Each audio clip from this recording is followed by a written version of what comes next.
Good morning, this is Nicholas from Gandora Gaming, and I am proud to say that Red Purple Uta is my first OPO6 live made deck.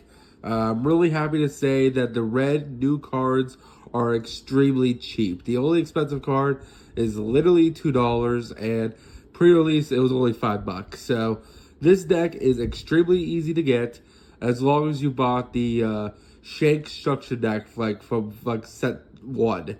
But besides that, everything in this set is super easy to get, super cheap, and overall just really, really good in general. So let's get straight into this. So first things first, we gotta talk about our leader, Red Purple Uta herself. Now, this makes her like the 4th or 5th red purple leader we got.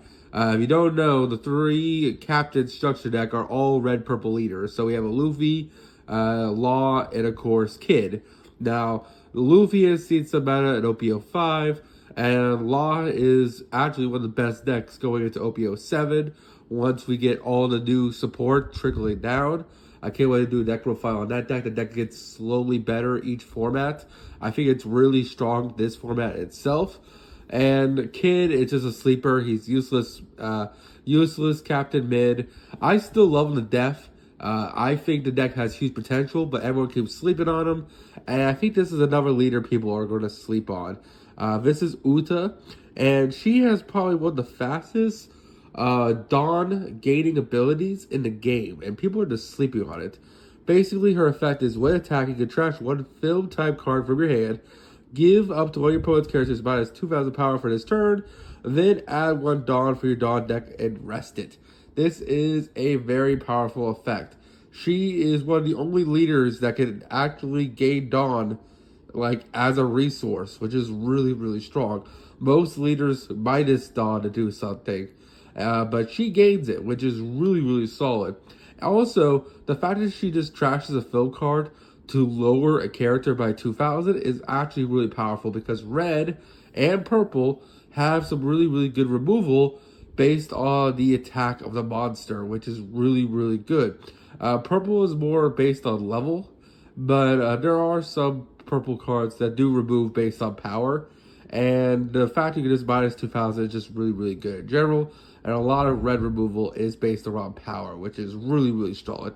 So I think this leader is very slept on and very powerful. So let's get straight into this. So first things first, Shanks himself. 10 drop Shanks. This guy is a beat stick. This guy's absolutely amazing. On play, KO to opponent's character with 10,000 less power. Basically, with Uta's ability, you can KO everything in the entire game. No more worrying about 10k Big Moms. No more worrying about Kaidos. No more worrying about anything. If they're playing a 10k, it is dying to this card, which is absolutely good. The only way they have the way to remove it is either beating it by battle, which is going to be tough because he is a 12k himself, or by ultimately red rocking him. I guess there's also like wasting like 5 different cards to like use in black. Like Moria could probably get around him, but the fact that we're playing 4 of them is just really, really solid, and he's just one of the best removal tools that this deck has to offer. Next, we're playing 2 Douglas Bullet. Now, this is a leader, well, it used to be the main boss monster to purple film cards. He is pretty solid. So, the reason why we're not playing him in multiples, just besides 2, is because we do have a lot of removal in this game in the form of blue and a form of black. Basically, he has an effect where if you minus 4 Dawn, he rests 2 6k or lower characters, and then he gains double attack, which is really, really solid. But he doesn't do anything on the turn he summon. Thus, he's very easy and prone to removal because he is only an 8 cost. He's definitely a good game ender, especially if your opponent does have a response to him. But the fact that he minuses 4 Dawn and the fact that he can be removed a lot easier than a 10 drop Shanks is a reason why I'm repeating him in only as a 2 of. And there is less removal in the game, he would definitely be a higher inclusion. But because we have so much removal, this guy can be played around so easily that I feel like he's just a really good 2 of that we can search out, play when we know our opponent's exhausted of resources, and definitely help push for games. So he's a really good card to help do that. But as of right now, I think he's just a solid 2 of. Maybe we cut a Shanks and play 3 Shanks, 3 Douglas Bullet. that is a possibility. But right now, I like the 4-2. Just because this guy can remove any monster in the game. And this, yes, helps push for game. He doesn't do anything on play. So he's just an 8K that just sits there for a turn. And in a game like One Piece, that's not always the greatest. Next, we are playing for Shocky. Now, this guy, Shiki, my bad. I don't know why I call him Shocky. But this guy is interesting. I really like him. I always liked this card. Out of the film structure deck that came out for Shanks, this has always been one of my favorite cards from that structure deck. Basically, if you have 8 or more Dawn on the field, this character can be KO'd by battle. Yes, there's plenty of other removal in the game, but he's just a really, really annoying card for decks to deal with if they don't have the removal for him. I know there is plenty of removal in this game. They can lower his costs. Perona can deal with him. Gecko Moria can deal with him. And of course, any blue deck in the world can try to deal with him. But because he's a 6-cost character, Red Rock is really the only way. 3,000 Worlds does work, but you need to lower his cost first before you can do it. And I would love if my opponent wastes multiple resources to remove this guy when he's just a 6 cost. And if they don't have the removal, they don't read this guy's effect that he can't be KO'd. And he's just basically unkillable by battle, which is just really, really strong. We don't really have that much -C Dawn in this deck. I think Douglas is actually the only card that -C Dawn in the entire deck. But this card is a really cool, like, 6K, 7,000 that we can play and just keep threatening our opponent, which is really, really solid. Next, we are playing for Gilda Zoro. There is the other Gilda Zoro that's like -2 Dawn to draw 2. I like him, but the only issue is that he has no counter. At least with the Shikis and this guy, they have at least counter, which is pretty solid. But this guy is actually really solid because if you -1 Dawn, actually there's 2 characters that -Dawn, him and of course our Douglas Bullets, but he has the ability to add 2 of your film type characters, or basically cards, with a cost of 4 or less for your trash to your hand, which is really, really solid. So he just adds to your film cards from trash, which is just absolutely insane. He just helps you recore resources, especially since you're going to be discarding a couple of times with her ability. And that's basically it. You don't discard too much with her. You can just to lower costs and help remove stuff. But mostly you're just doing it to Dawn up and rank up really, really quickly. And just out-tempo your opponents by getting the Dawn a lot quicker. So Gilda Zoro just helps you replenish your hand when you've been dumping it in the graveyard with your Uta ability. Next, for our blockers, we're playing for Douglas Bullet. This is one of the best blockers in the game, and it is leader locked. The reason why? Because you can only play it if your leader is film, and currently there's only 2 film red leaders, that being this Uta and the pure red Uta, but the pure red Uta is garbage, so we don't play her. This Uta is solid, so that's why we're playing this Douglas Bullet, because this Douglas Bullet is insane. It's a 6K, 7,000 blocker, 1,000 counter. Everything about this card is just really, really good. If you need to swing with him, you can. He is a 7K beat stick. He's also just really good for protection. It's just a great card in general. This is probably the only expensive card in the deck. If you never bought these structure decks when they came out, yeah, Uta is still an insane card. I think she's like $12 right now each. When I bought the structure deck, she was nothing. But she is a really, really powerful card. She's a blocker that has the ability to -1 Dawn, rest of the opponent's 5 or less character, which is just absolutely insane. So just disregard that whole mention I said about no characters -Dawn, because that makes 10 now. But these are just really, really powerful effects and just really, really great in general. The fact that she can just double block is just really, really good. Speaking of blockers, this guy is one of the best blockers in the game, and I am so happy he exists. This guy is incredible.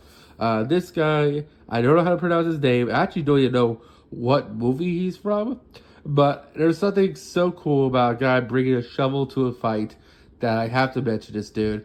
This guy is amazing. The fact that he's a blocker that, like, on block or when attacking, he becomes the attack of the leader is so good. Especially when we're in a format where our leader has double attack.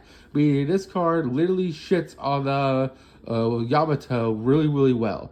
Yellow-green Yamato can't do shit where you can just summon out this guy, and if they don't have removal for him, he's just going to block every hit that leader tries to do double attack with you on, which is absolutely solid. Basically, this card says, oh, if your opponent's attacking you, just trash any card, protect this guy, and that's pretty solid there. Not to mention, he just becomes a 5k when he swings at leader, so he's always threatening a damage as well, which is just really, really good. Alright, now it's time to go over our other cards we were playing. We were playing for Anna. Anna, at least I think that's how pronounce how her name is. I think it's like the I is silent, so it's Anna in like a weird way. I'm not really sure. She's one of the only monsters we were playing with no counter, besides, of course, our big boys themselves. But this card is pretty solid. Basically, it is a film card that is searchable that has the ability to, on play, add one Dawn, top of your Dawn deck as rested. It's one of the best ramp-ups in the game.